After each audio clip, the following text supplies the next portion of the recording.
Floor तक भी, और डोर से बाहर जो गैलरी थी उसमें काफी डिस्टेंस था, अच्छा खासा डिस्टेंस था। लेकिन फिर भी इतनी खामोशी में जब वो बच्चा चाय लेकर आया तो उस लिफ्ट की आवाज मुझे साफ सुनाई दी थी। अब यहाँ मैं आपको बताता चलूं कि जब वो लिफ्ट हमारे फ्लोर पर आती थी तो उसमें एक बेल बजती थी। इससे और ज्यादा कंफर्म हो जाता था कि लिफ्ट का दरवाजा खुला है और लिफ्ट हमारे फ्लोर पर आई है। बहरहाल वो बच्चा मुझे चाय देकर चला गया और मैं चाय पीने में मसरूफ हो गया।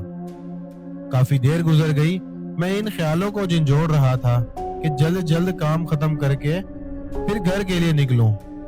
मुझे काफी देर हो गई थी, तकरीबन रात के कोई 1-2 बज गए थे। काम करते करते वक्त का पता ही नहीं चला।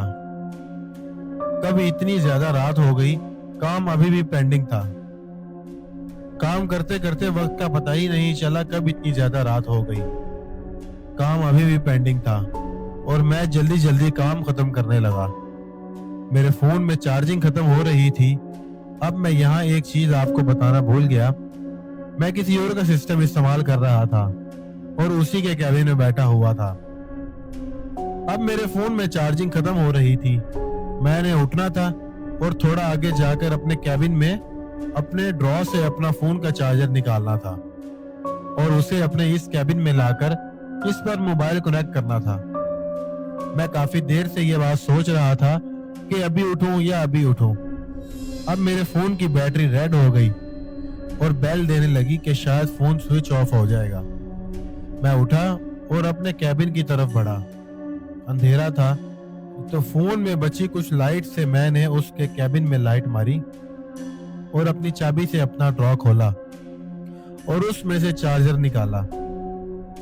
और इसी के कैबिन में जैसे ही मैं आने लगा तो मुझे डर सा लगा। अब पूछे क्यों?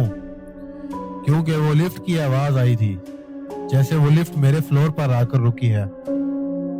मुझे वैसे ही आसपास का माहौल बहुत डरावना लग रहा था।